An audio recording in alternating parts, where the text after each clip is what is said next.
Right now, in this exact moment, you are doing something that science still cannot fully explain. You are seeing. Not just detecting light, not just processing color or shape.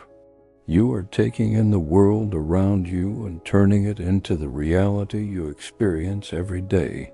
Most of us were taught that seeing is simple. Your eyes open, light comes in, your brain makes a picture, and that is reality. But what if it is much deeper than that? What if the way you see life is not just something happening to you, but something you are participating in? What if your attention, your focus, your beliefs, your fears, your expectations, and even your inner state are shaping the reality you experience? That is what I want to talk about today. Because this is not just about science, it is not just about spirituality, it is not just about philosophy. This is about your life. The truth is, your eyes are not showing you the full picture of reality. They cannot. Your brain is constantly filling in missing details, making predictions, and building a version of the world based on what it already knows. So in many ways, you are not just seeing reality. You are seeing your brain's interpretation of reality. And that interpretation is personal. It is shaped by what you have been through. It is shaped by what you believe. It is shaped by what you expect. It is shaped by what you fear. It is shaped by what you have trained yourself to notice. That means two people can look at the same situation and experience two completely different realities. One person sees a closed door, another person sees redirection. One person sees rejection, another person sees protection.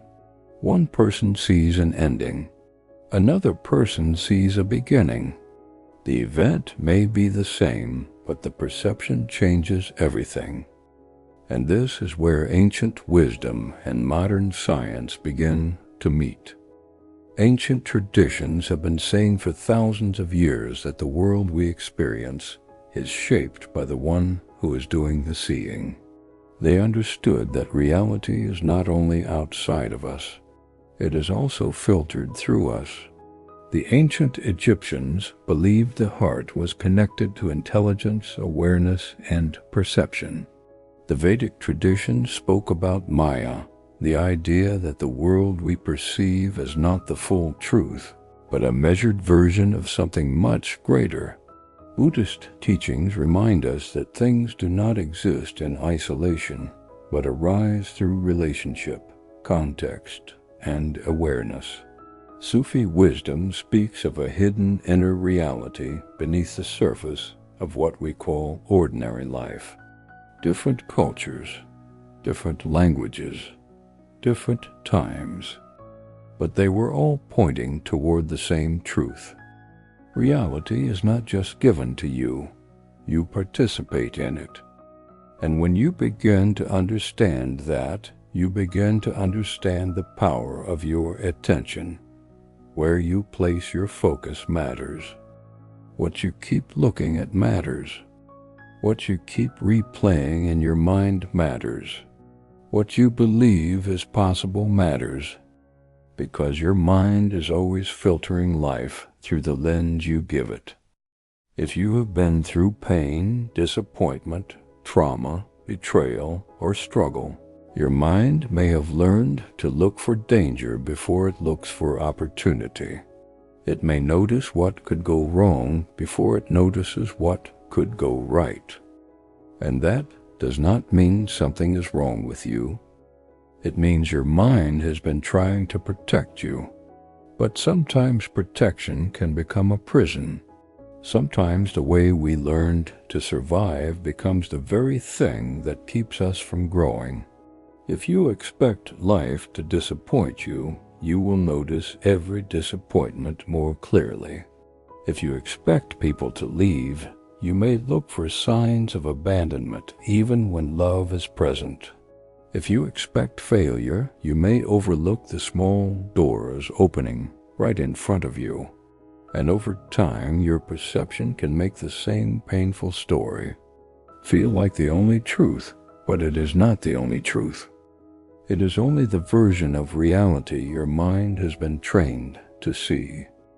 And the beautiful thing is this: you can train yourself to see differently. You can begin to pause before believing every fear. You can begin to question the thoughts that make you feel powerless. You can begin to ask yourself, is this the truth, or is this an old pattern?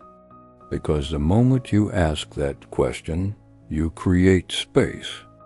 And in that space, something new can enter. This is why inner work is so powerful. Meditation, prayer, stillness, reflection, journaling, healing, breath work, these practices are not just about feeling calm. They help clear the lens you are looking through. Because if the lens is clouded by fear, everything looks threatening. If the lens is clouded by shame, everything looks like proof that you are not enough. If the lens is clouded by anger, everything looks like an attack. But when the lens begins to clear, you start noticing what was always there. The help, the lesson, the opportunity, the strength, the protection, the new beginning, the version of you that was waiting underneath survival mode. This is why your perception is powerful. Because you do not always need a new life first. Sometimes you need new eyes.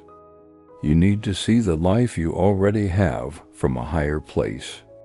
You need to stop looking at yourself through the pain of who hurt you.